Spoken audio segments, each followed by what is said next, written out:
Hi, everyone. I'm Katie Couric, and welcome to Eye to Eye. The intimate and seemingly infinite reach of the internet has brought the dark world of pornography into millions of American homes.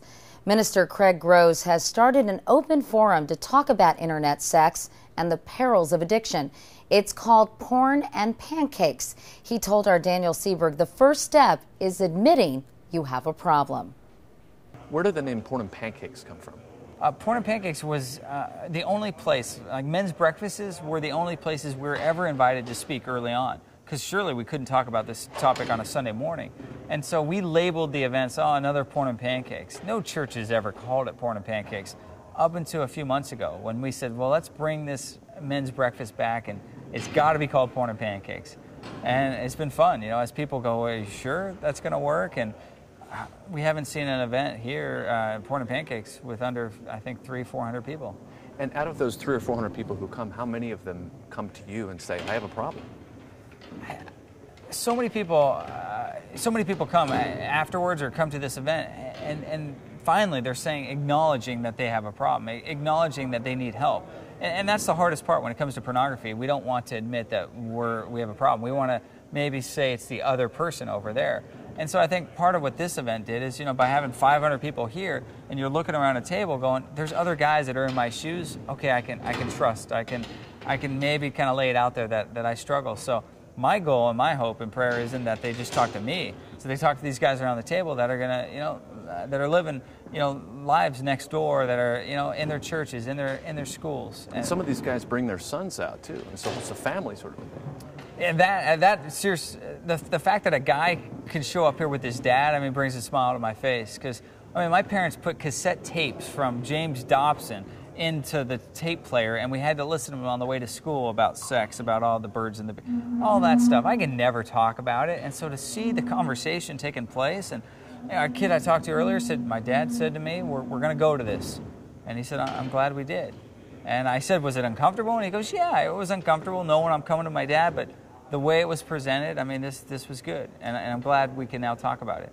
I want to say there's a generational gap between, say, older adults who got pornography at, on a magazine or movies or something, and kids today going online. But the online part of it stretches from, you were saying, senior citizens who go online to get pornography, right down to kids.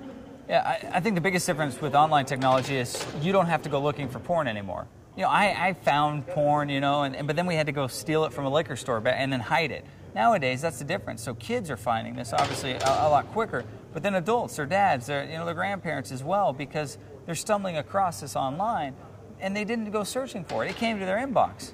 My mom, and the funniest thing she ever said, she said, when it comes to this issue, she doesn't kind of get everything I do, but she says, Craig, those pornographers know about you, and they know I'm related.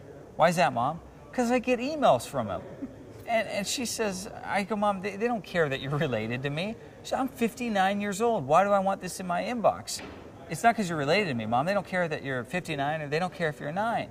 They just want you to click on it. And so my mom, though, that's a whole nother world for her. And the scariest part about my own mom, they've adopted a child. He's 12. And so sure, my mom doesn't understand this technology, but she has a 12-year-old boy in the house, and I'm like, Mom, you must start to understand this. And she says, well, he would never go looking for this. And that's the problem today. You don't have to go looking for it. It's, with the emails, with the misspellings of websites, they're creative of how they're getting the material, right into every home in America. It sounds like the internet is almost like an enabler for porn, because it allows whoever is interested in this to be totally alone, not have to tell anybody about it, and it's easy. Yeah, X-rated stores, X-rated movie theaters, those don't exist hardly ever now. And all those have parking in the back, because you don't want to park in the front of the place. That's the great thing about this on a computer. No one sees what you see, and it's in the comfort of your own home. Kids now have computers in their home, hooked up wireless laptops, and their parents think they're doing homework. They're on. I heard a stat, something like 75% of parents are unaware of what their kids do online. Over 80% of parents have never even checked their own kids' MySpace accounts, because it's foreign to them. And we want to assume the best of our loved ones and people that we know, but with the internet and the dangers that it poses, no one's exempt from this issue. Whether your kid's on honor roll or whether you're a pastor, this can take down the best of us.